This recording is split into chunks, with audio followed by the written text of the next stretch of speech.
Asunción. Sí. Él está en el Excelsior, Hotel Excelsior, usted lo conoce, microcentro. Y le están marcando Textilia hasta acá. Se quiere ir caminando. Obviamente nosotros le dijimos que no lo haga. Lo vamos a acercar y vamos a hacer unas cuantas paradas en el camino. Este programa y esta nota nos sirve de adelanto para el especial del Tatacoa que va a haber el sábado que viene. Y estamos con uno de sus principales exponentes. Es un periodista más que calificado de la vecina República de Argentina para hablarnos específicamente. Vino a hablar de música, que es lo suyo. Alfredo Rosso, uno agarra y dice, bueno, si vive de la música, sexo, droga y rock and roll, ha de ser su lema por excelencia. No nos vamos a meter en su vida privada, así que no le vamos a preguntar de sexo. De música va a hablar él, del rock and roll. Y la droga, que es el alcohol, se las vamos a regalar nosotros. Nos vamos ahora a la bodega del mundo a tener una charla. ¿Se opone, Alfredo? Hagan de mí lo que de ustedes quieran. Espero que el sexo no haya incluido eso. No. ¿Es tu primera vez, Alfredo? Es mi primera vez en Asunción, sí. Es tu primera vez en Asunción. Alguna vez había estado en Ciudad del Este durante una convención de grabadora, hace ya unos cuantos años. Esas convenciones míticas de las grabadoras de discos, ¿no? Sí. Donde se encuentran vendedores de muchas filiales. Justo Ciudad del Este, tierra de la falsificación, una convención de grabadoras. Bueno, la convención era en Foz de Iguazú, pero eso fue una excursión punitiva. Claro. Una excursión comercial punitiva.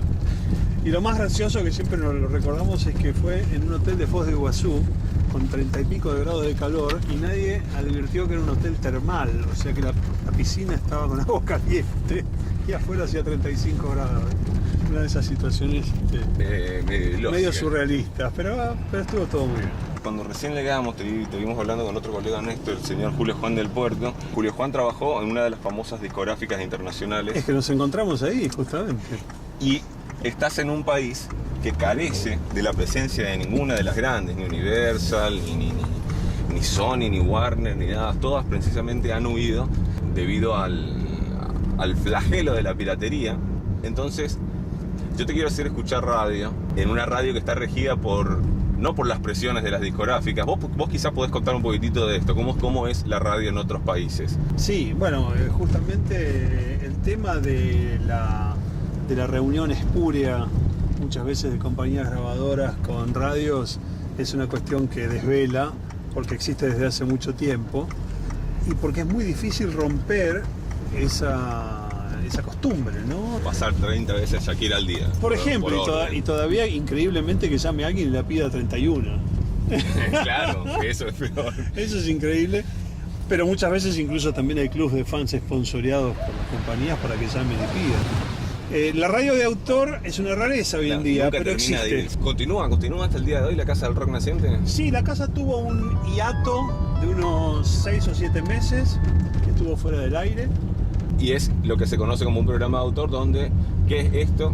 El conductor tiene la libertad absoluta de dar su carga musical, ¿no? Sí, y además de mezclar el rock muchas veces primero con otros estilos, pero también con otras disciplinas. Por ejemplo, el rock tiene mucho también de poesía y es muy lindo a veces vincular, no sé, la literatura de Edgar Allan Poe con algún tema alusivo, o sea, de Lou Reed, del Alan Parsons Group, Project o lo que fuere.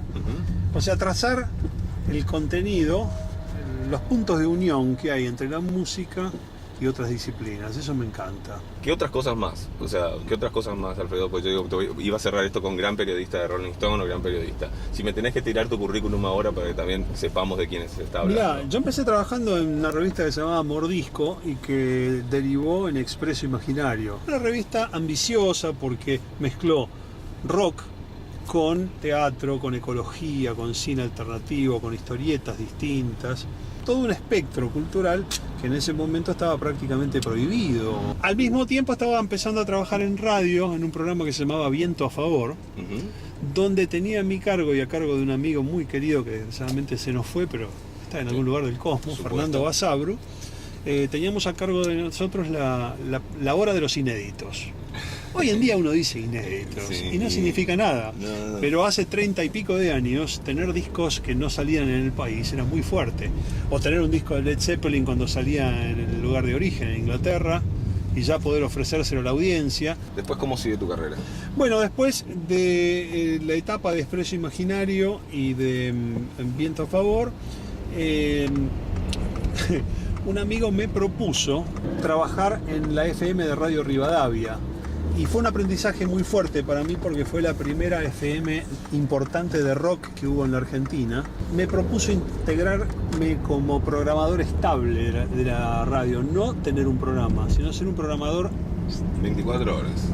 Prácticamente. Claro. Y eso fue un aprendizaje muy fuerte porque salí un poco del rock y empecé a entender de tango, de folclore, de blues, de jazz.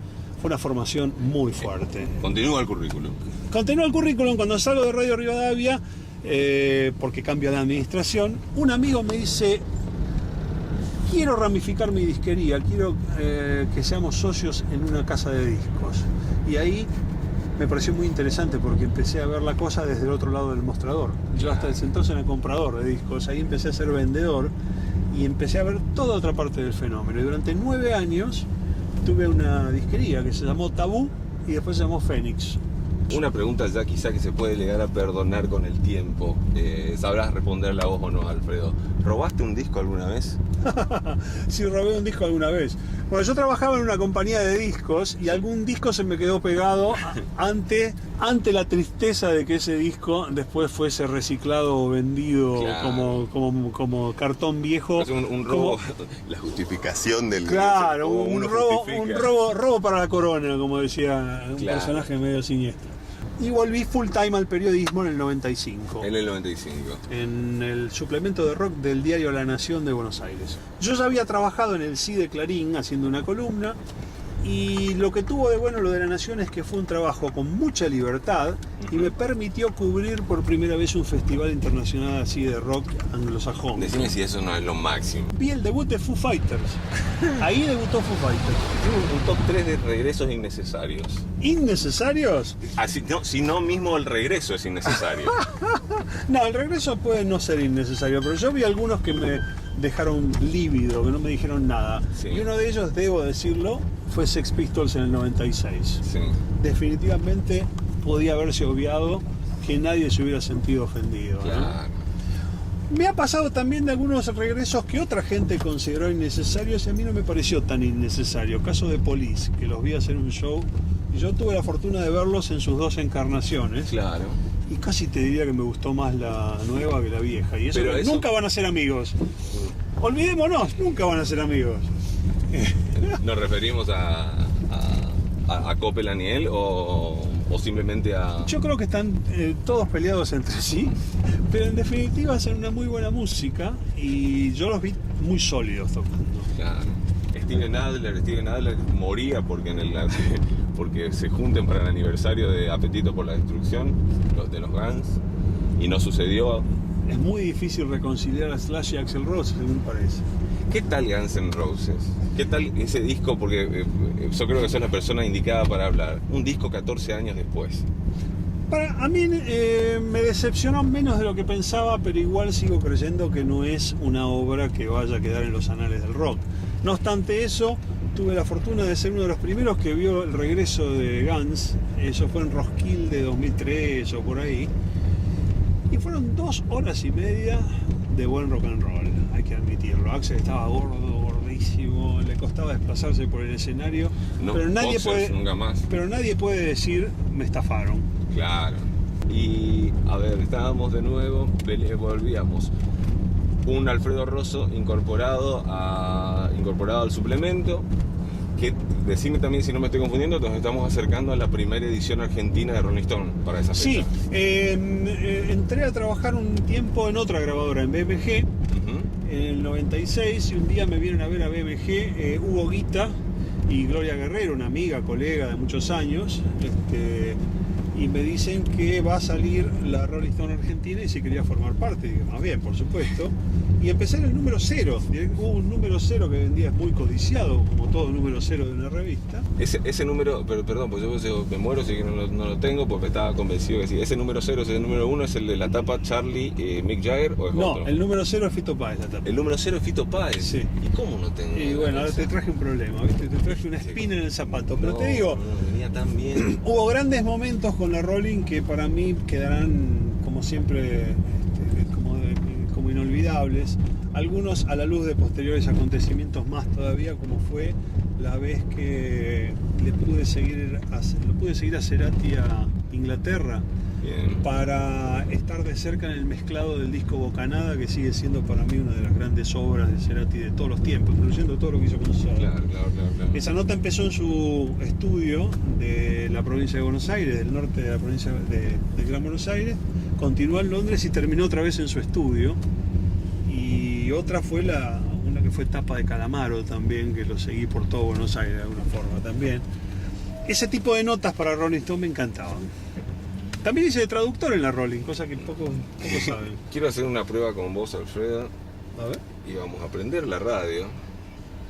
Y quiero una opinión con respecto a lo que esté sonando Sí. en el momento. Esto es una radio retro, 91.5 es la Top Millennium. Si es que ubicamos la música, No sé de dónde venían, pero sonaba retro definitivamente, ¿no? Sonaba 80 y algo.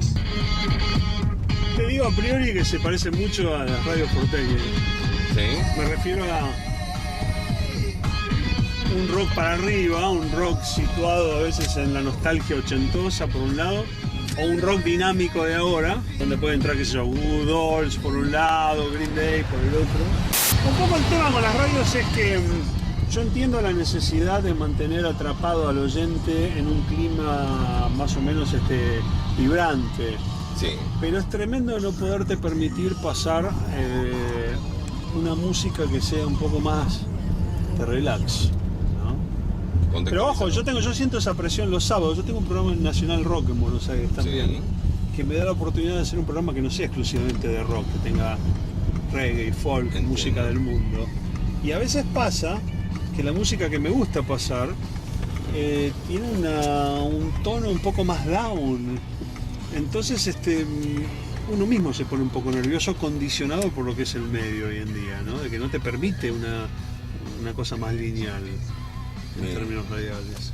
Pero tenés ese desliz nuevamente debido a lo grosso de la carrera del invitado. Ahora vamos a pasar a algo tan grosso como el rock and roll, que es el alcohol y cuántas veces el alcohol ha mantenido el rock and roll. Y sí, más que viceversa.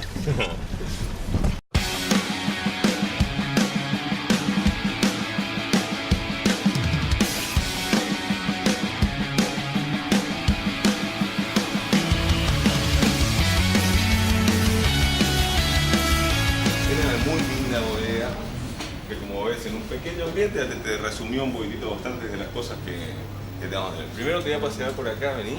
¿Conocés este licor? No lo conozco, pero siempre hay una primera vez, ¿no? Este licor es un licor africano. Amarula, botella de Amarula, Alfredo. Te puedo decir una cosa, en serio, te vas a llevar una muy, pero muy grata sorpresa. Es más, te digo, ¿para cuándo es esto? Ya, ¿para cuándo?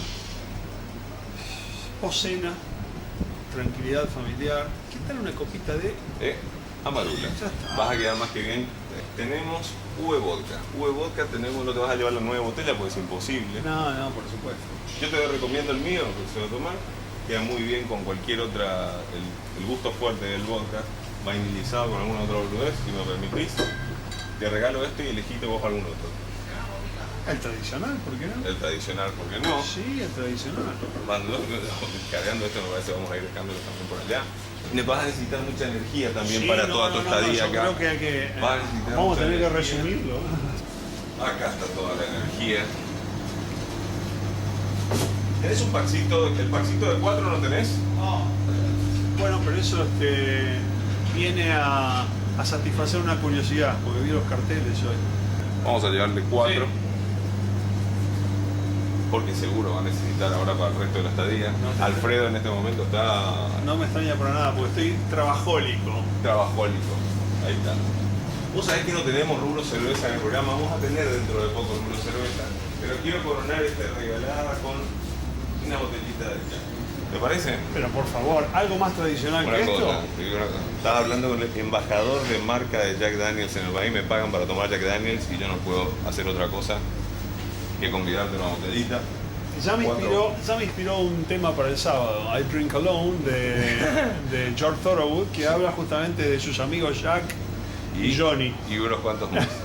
Nosotros nos despedimos ahora de Alfredo Rosso, hemos hablado muchísimo de música, tenemos que acercarlo a la zona del centro. Él va a ir a comer, yo tengo la gracia de vivir en el centro, así que me va a ser fácil acercarlo. Por ahí a la vuelta tiramos unas palabritas más, pero por lo pronto vamos a embarcar esto desde la bodega del mundo. Hacemos una especie de pseudo cierre y por ahí también lo dejamos y le mostramos un par de zonas que necesita conocer la Asunción.